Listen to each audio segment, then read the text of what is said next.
The IPS service is short for Individual Placement and Support. The service was initially launched in Calderdale in October 2019. More recently, in May 2022, Kirklees came on board, and then in October 22, Wakefield also came on board. And the principles behind that is that we're here to support people who are accessing secondary mental health services in them three areas to gain paid employment ultimately. But it's not just a one-stop shop where we help them to find paid work, we continue to support them onwards as well. So whilst they're in work, we continue to support them in work and their employer. Anyone that's currently accessing secondary mental health services in Calderdale, Wakefield and Kirklees can access individual placement support services. They do need to be under either core team, enhanced teams or early intervention psychosis insight teams in them areas as well. Some of the things that the employment specialists mainly work with our clients with is, from the very beginning, we sort of build up that picture around their preferences. It's because that's what we are, person-centred, and we look at what the individual wants to do rather than what we think they should do or what another individual may think they do. And we do that through building up a vocational profile that gives us a full picture, including social activities that they do, how they want to get to work, is there barriers to them getting into work as well, so that we need to overcome them barriers with them. Once we've done that, we go on to a rapid job search phase, and the main principles within IPS is that rapid job search starts within 30 days of starting the vocational profile, and that can be with the employment specialist going out and engaging with local employers, so doing a bit of employer engagement, finding out them hidden jobs that are not always advertised on the usual mainstream sites and newspapers, shop windows, things like that. To the point, we go through and we do interview skills, we can look at better off calculations to make sure that they are financially better off, but also therapeutically better off as well, building up them rapport and social networks. Then once they do, obviously interview skills is a big part of that as well. When they are successful in gaining paid employment, we'll support them and create a Survive and Thrive toolkit so they know how to manage their day-to-day workload, and if they're not feeling so well, what they can do and what their employer can do. And then we continue to provide that follow-along support for that individual and also the employer. So it's having that, allowing certain clients and service users to access a service that is built and developed around them and their preference and their choices, that it gives them that self-confidence, resilience to move forward, create future plans. And we've seen that with some of the service users who have gone into work, that they've started off in one job, but then that's not the end of it. They've progressed, which is giving them that hope for the future going forward. It's important for a service user to access work on many different levels. There's a massive majority of people with severe and enduring mental health struggles who want to work, and we know there's the evidence there to say that they want to work, but a lot of people are not accessing work because they're not getting the right support, which is what IPS is. And that's a person's right to be able to work, and with that right support they can explore the areas that they're fearful of or afraid of. It's a person's right to want to earn money for a living. It's a person's right to want to have that feeling of getting up in the morning and feeling like they've done something and contributed.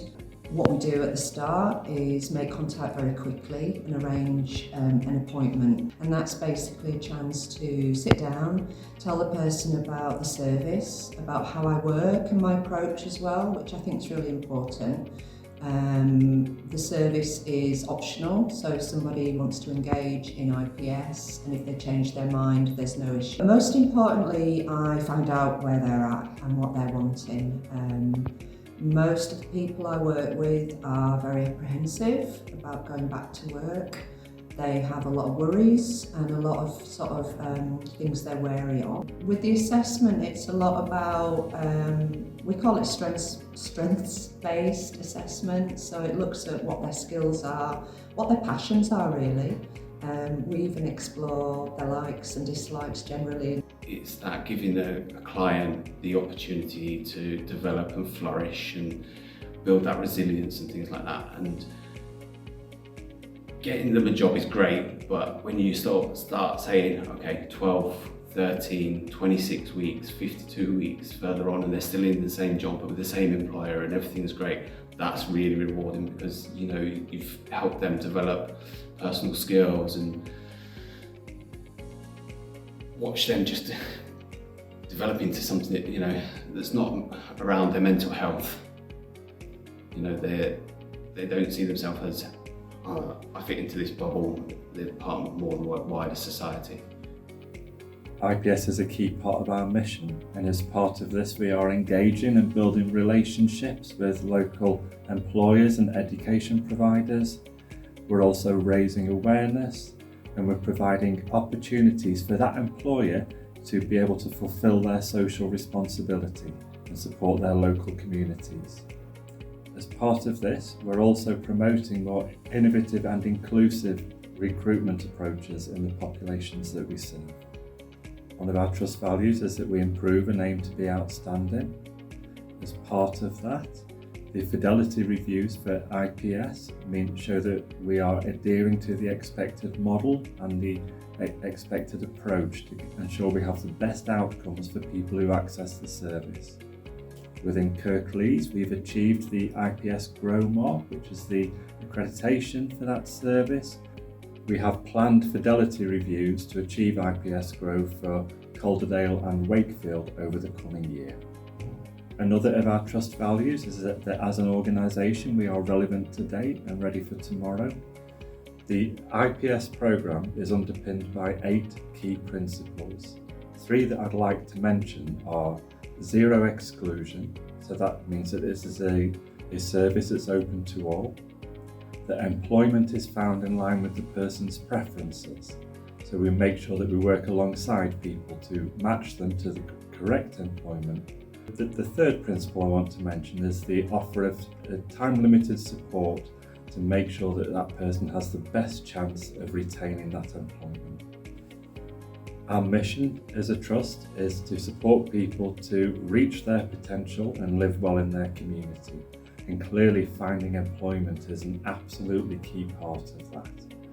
We also have a social responsibility and sustainability strategy where we're committed to work in partnership with local employers for the benefit of people in our communities.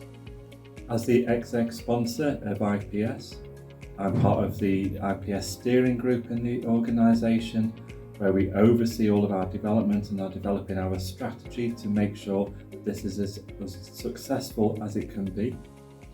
We've also had support and involvement from our Chief Executive, Mark Brooks, who's met with the service and seen all of their good work firsthand.